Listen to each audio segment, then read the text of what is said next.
Welcome to the Todd DeVoe Show, exploring the best ideas and lessons for leaders. Good morning, good afternoon, depending on where you are at in this fine world. And I'm pretty excited for today's show. But before we get into the show, I want to thank Buffalo Computer Graphics. And since 2002, Buffalo Computer Graphics DLAND Emergency Management Solutions has helped teams across the United States and Canada prepare for, respond to, and report on emergencies. And DLAND's secure web-based tools are extremely intuitive, and our automated custom work reduced data entry and without error. DLAND, with any organization, can easily track, manage, and report multiple incidences at one unified solution. So today, everything seems to be political. And I want to get into this a little bit because we've had this conversation in the past of can we keep politics out of what we do as emergency managers and disaster responders. We have stuff going on in Florida right now. And what I found interesting about the Florida event is that the governor of Florida shows up, and any time a political figure shows up to these disasters, it is not good. And when I say not good, it's everybody has to stop what they're doing. It is kind of a photo op, but it's a political thing that they have to kind of do. You know, the governor here in California has done it. The presidents, when they come, it's that thing. And I found it funny that the press was giving him a hard time on that. And I'm wondering if they would have done the same thing if it was somebody who they like, right? And I'm not going to get into either side of it, but this just seems to be that way. So Bonnie, who is our guest today, is the author of Untrustworthy, and it's the knowledge crisis breaking our brains, polluting our politics, and corrupting the Christian community. But we're going to get into the intersection of politics and emergency management or crisis management. Bonnie, welcome to the show. Hey, thank you so much for having me. So, how is politics it seems to be weaving its way into everything these days? Yeah, it's really interesting to think about the extent to which so many of us spend so much of our time on politics in a way that we did not used to relatively recently. And I think a lot of it really goes down to technological changes.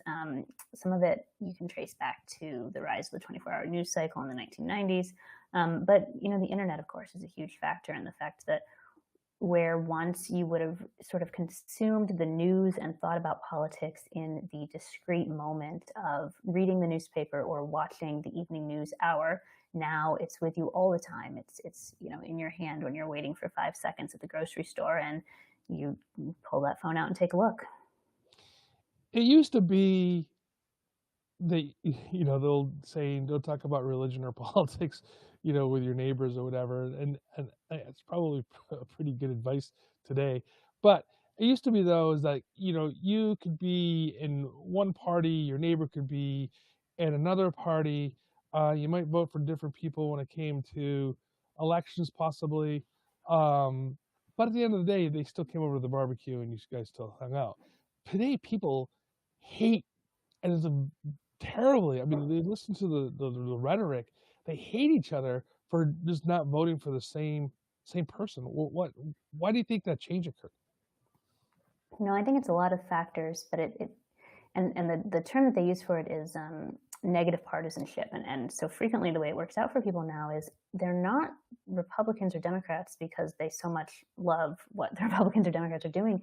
They pick the party they pick because they hate the other party so much. And so it's not a positive partisanship, it's a negative partisanship.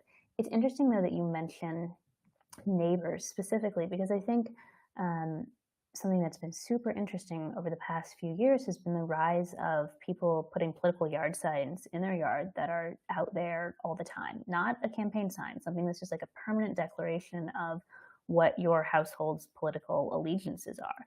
And I moved to a new state last summer, and it's been interesting to think about, happily on my block, there's not a whole lot of that, but to think about what would it be like to go and try to meet a new neighbor and they have this sign in their yard that says, here are my politics.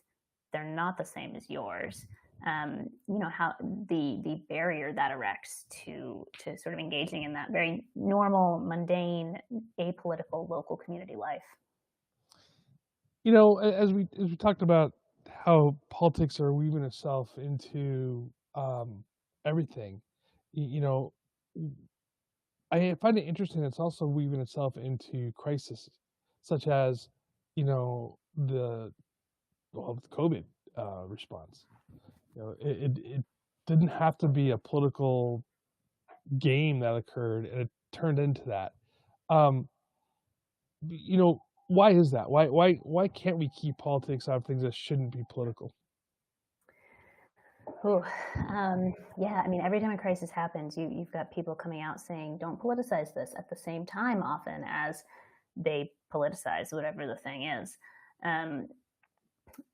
Why can't we keep it from being political? I think a lot of it is that we filter so much through a political lens now. We think about everything in terms of national politics and what can be done about this. How can my side win on this? How can we score points in this opportunity?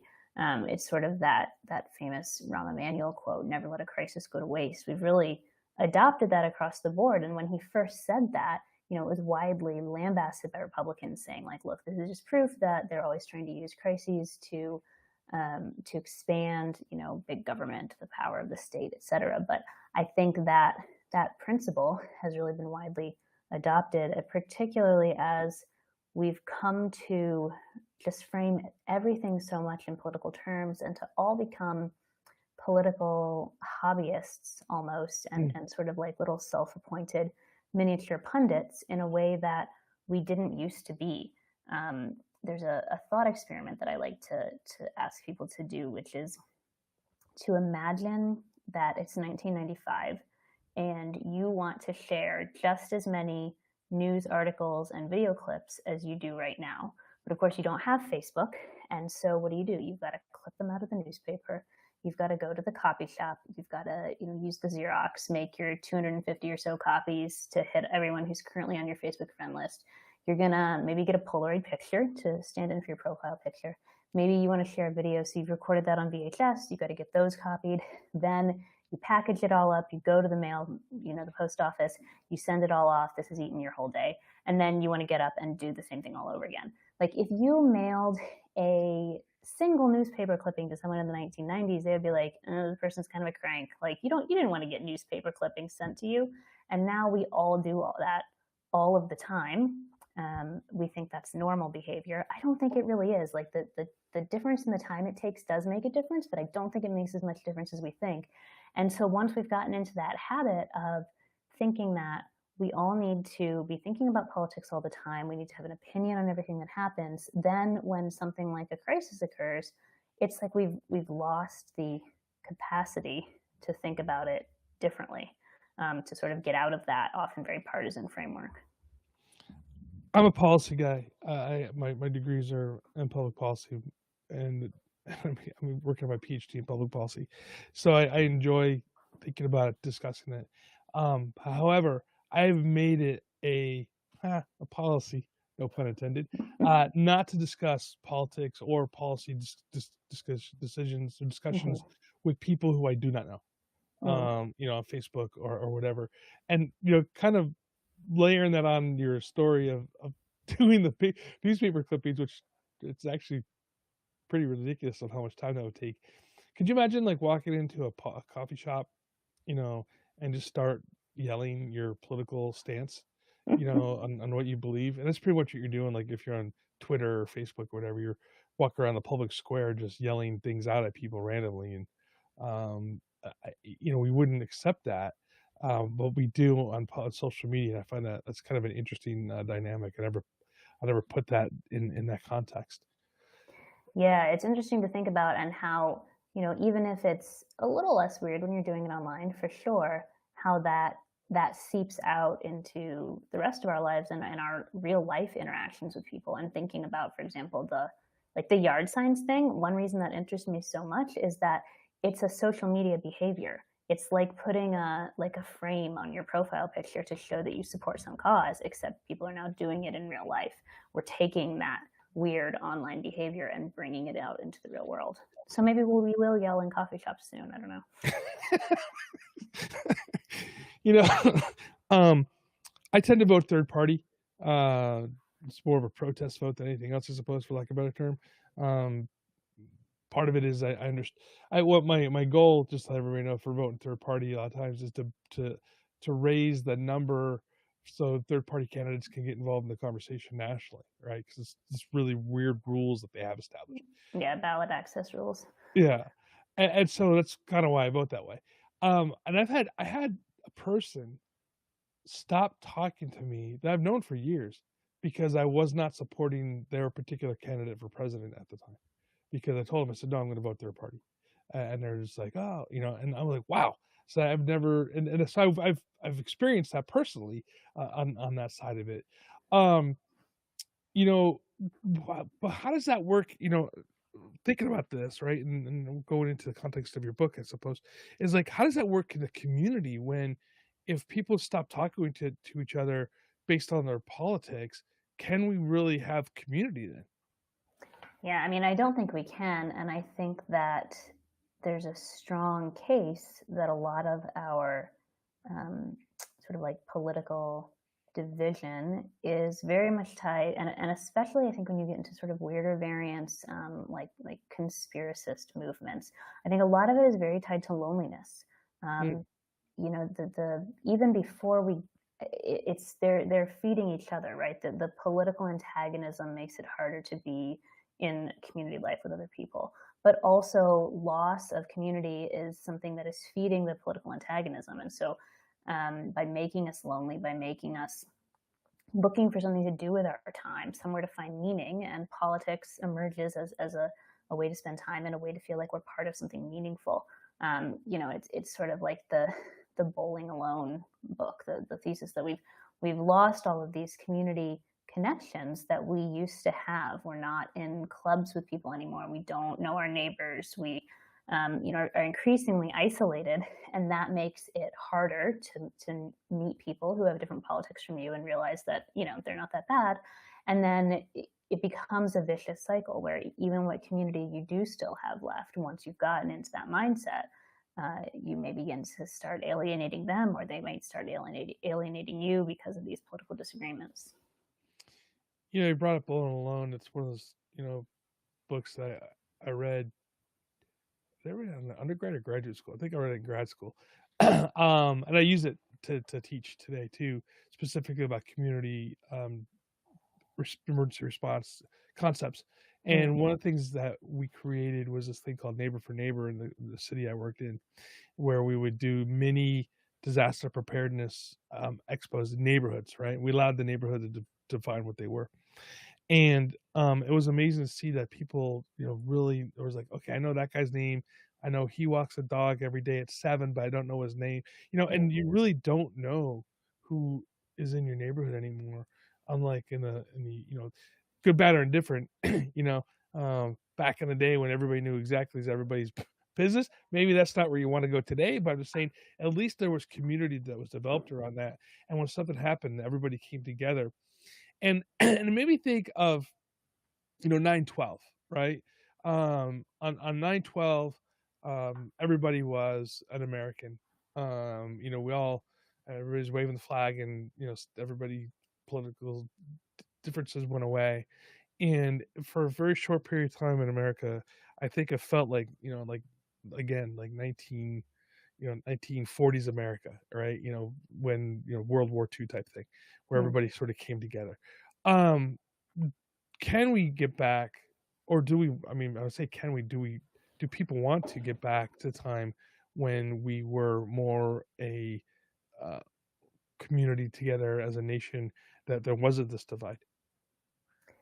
Yeah, I think there's a sense in which people do. I was just reading an interesting article this morning about how some people, like mainly young people who are pretty far left politically, have been getting involved in like traditional Catholicism, and the way they talk about it is basically like we like this. Some of it is about like the smells and bells, but some of it is they like this sort of community life that comes with it. I think that there's a lot of loneliness. There's a lot of hunger to get to know people, to be back in a more robust community life. But I don't think people know how to do it. And some of that is about not really knowing how to, or even whether it's desirable to overcome really significant political differences. Like sometimes you'll see people talk about, I don't think it would be right for me to be friends with someone who believes X, because then aren't I sort of endorsing X? Aren't I condoning it, saying that it's okay? Shouldn't we maybe ostracize those people? And there's probably a lot of those people, whatever X may be. And so that's something that I think is a newly open question about, like, is it unethical to be friends with someone with different politics than you? But I also think even for people who aren't getting into that debate, there is a real uncertainty about how do you do it? How do you do community? Like, where do you find that? I, for a long time, read, there's this forum website, Reddit, and they have a section that's specifically called Ask Reddit, where people will pose sort of big picture questions and thousands of people will answer them. And one of the questions that comes up really regularly is, how do you make new friends in a new city as an adult?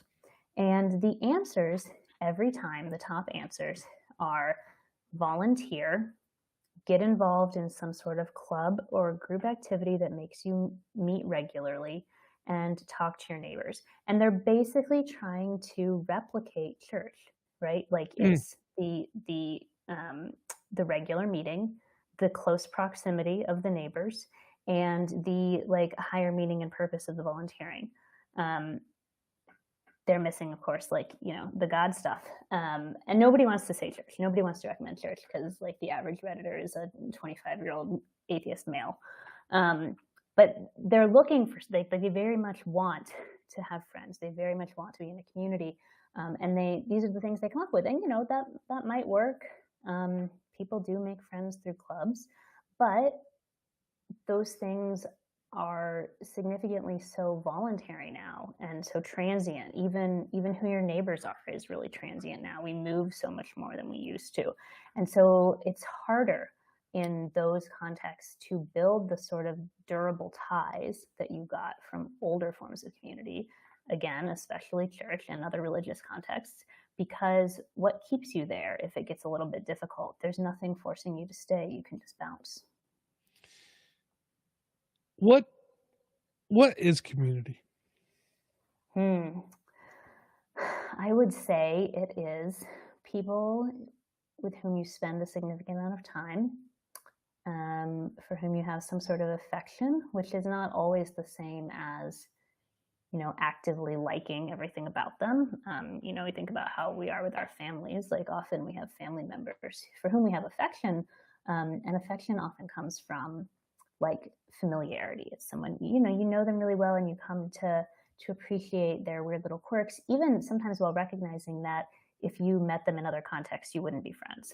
I think community includes that kind of relationship where they are part of your community and you appreciate and rely on them, even if it's not the sort of like perfectly aligned matchmaker friendship the way that we think about sometimes. So I think it's about time spent together. I think it's about looking beyond just that real close alignment of we're exactly alike and like all the same things. And yeah, I think it does involve a lot of communication, and proximity is important, which is not to say that it's impossible to have like a long distance community, to have community online, for example, but that definitely makes it harder. So I think of, I'll explain this a little bit more here in a second. So I think of things like, community and a tribalism and a nationalism, right? And and I always think of community being more like better, nice way to put things. And I think of tribalism, and are we naturally drawn into like tribalism ideas? Because they think about, even in sports, right? And here in California, I'm sure other parts of the nation too. I can think of the Giants, the San Francisco Giants baseball teams versus the Dodgers, and there's literally been murders happening in the parking lot based upon what the jersey that the other person's wearing. I know there's been fights in the stands at like other places and stuff like that, but it's like somebody's being murdered in a parking lot due to the fact that they're wearing the wrong jersey. Is that just human nature? Do we just need to be part of a tribe and everybody else is outcast? And then does that expand into nationalism? Or is this why politics are the way they are today? I think we do very much want to be part of a group. But I don't think it has to be in that sort of negative tribal or on the larger scale nationalist sense, right? So I think there's a big difference between a group where you're together because you're trying to draw close to one another, as opposed to you're together because you're trying to keep other people out. And so I would say like the former can be a healthy community. The latter is where you're getting into sort of that much more negative tribalistic behavior. Of course, a group can start in the more positive sense and end up in the more negative sense. So it's not like there's any single guarantee that your group that you're in is going to be the good kind. Right. I think we do need to have some sort of group identity, to have an us that we think of ourselves as part of. But I think that doesn't, and it often becomes a negative and harmful thing, but it doesn't have to. I mean, and this, by the way, is nothing super new. I mean, heck, the Beach Boys even have a song called "Be True to Your School," which talks about going out, driving around, and making sure you have your varsity jacket on, right? Sure, yeah, very important. Yeah, so this is nothing really new, but it just seems to be it's taken to the next level when we're talking about this, and so that brings me to the question, like, what drove you to write your second book? Yeah, well, so in my most of what I do most of the time is opinion journalism, and I sort of found myself, I would say, especially in like 2018 through 2020, maybe 3 or 4 years around there, returning, and not on purpose, not like I was planning a series or something, but just driven by what was happening in the world, returning to a lot of related topics in my day-to-day writing, things about like, how do we know what we know? How should we be thinking about like misinformation and people believing and sharing misinformation on the internet? Things about like how we're behaving toward each other in politics, and the claim it has over our attention and our relationships. And so as I was coming back to these themes over and over, I started to think, well, these are really related. They're part of a bigger issue, and maybe it would be good to write about them in a little bit of a longer and more durable format. And so now your book is being released this month, right? Or this week? Next week, Tuesday the 11th, very soon. Yeah, for some reason, yeah. I was thinking, my mind got messed up a little bit because my daughter just turned 10 yesterday, so I was catching 10 in my head. Yeah, yeah. So that's exciting, though. How can people find your book? I mean, it should be available anywhere books are sold. You could, it's available for pre-order right now, so you could go ahead and buy it. And at this point, it's so close to the release date, it probably wouldn't really be delayed at all in terms of getting it. You can also, Amazon, your local bookstore, whatever it is that you're interested in. And I have heard that Amazon's having some problems, not specifically with my book, but like with new releases in general, getting books out the door on time. So, if you do have a more local option, or you could buy straight from the publisher, which is Baker Publishing Group, that might be a little bit faster, more reliable. And again, the title of the book is Untrustworthy: The Knowledge Crisis Breaking Our Brains, Polluting Our Politics, and Corrupting Christian Community. I mean, I think it's something that we really need to be talking about. And, even if you're not a Christian, it's still about community at the end of the day, and about how politics is really breaking the community. That's what really drove me to have the conversation with you, Bonnie. And I know I kind of asked the question earlier, but I mean, just kind of going back into community. can we rebuild what it means to be in a community today, or is it broken too much, and is it just is what it is at this point? I don't think it's broken too much, but I do think that it has to be something that we do deliberately. And I think it has to be, it's not just going to happen for you in most cases. Many people think back to like college or high school as the greatest years of their life. And I think the reason is like you were in community, you saw your friends all day, every day, you had those interactions. That is probably almost certainly not going to just happen to you by chance once you're in adulthood, and your coworkers are not your neighbors. You don't spend, and they're not your family. Like you don't spend time with the same people all the time, and it really is so much about time and attention. Like where are we spending our days, and with whom are we spending them, and what voices are we listening to? And so I think it is not impossible to get back to a healthier version of life with one another. But we can't expect it to just happen, and neither, I think, can we expect it to happen without maybe even uncomfortable changes in our own lives.